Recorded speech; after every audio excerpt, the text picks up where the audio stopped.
Okay, so here goes. This is how I found out I was pregnant. And because most of you asked, I'm answering that part as well, which is what made me decide to go ahead with the pregnancy. I've answered all of it and more right here. The absolute truth is that this was not planned at all. In fact, it came as a huge shock and surprise to us. Okay, so my period is clockwork. And when I don't get my period, I freak out.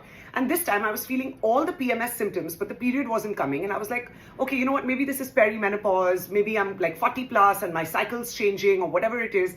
But the period just wasn't coming. And that's when one of my friends was like, dude, just call for a test. And I'm like, are you nuts? Like, why would I even do that? There's no way. Anyway, the period still wasn't coming. So I was like, let's just rule this out. And I called for a test and I peed on the stick and it was an immediate positive and I died.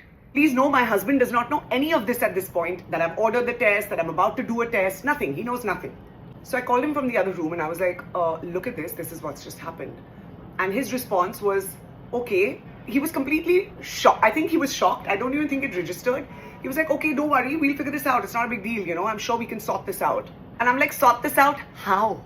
So I immediately spoke to my doctor who told me to do a blood test and find out the HCG levels. Once she heard the HCG levels, she was like, I found out way too soon and the HCG is way too low. I'm going to have to wait for another 5 to 6 days, wait for the HCG to rise, and that's when I can terminate it, if at all. Please know, at this point, I'm completely numb. I'm not happy. I'm not sad. I'm not angry. I'm nothing. I'm just in shock and I'm still completely numb. My brain was not functioning. But I also had a 5-day period of limbo where I didn't know what I want to do. My brain was telling me that I cannot go ahead with this, and my heart was telling me that I must go ahead with this. We got a handful of family and friends involved in the first week who confused me even more. Please note, at this point, my husband was certain that we cannot go ahead with this. So after 6 days, it was now time for me to go to my doctor and make a final decision. She immediately sent me for a scan and I heard the heartbeat. To be honest, that's when I knew I can't terminate this. But what really cemented it for me and made me make that decision for sure was this. So I've delivered both my kids at exactly 38 weeks. So when the doctor told me that as per the scan, my due date was the 30th of January,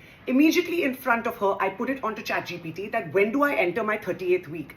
The answer could have been one day earlier, it could have been one day later, but the answer that came back, and I'm attaching the screenshot, is the 16th of Jan. The 16th of Jan happens to be my brother's birthday. For all of you that don't know, my brother passed away 15 years ago and I'm extremely spiritually connected to him and very close to him. After hearing this, there was no way that I was not going ahead with this pregnancy. So here I am, 40 and pregnant with my third child. I knew I had to share this story with you, and so I have. Now everything else that I'm dealing with as 40 and pregnant in my next reel.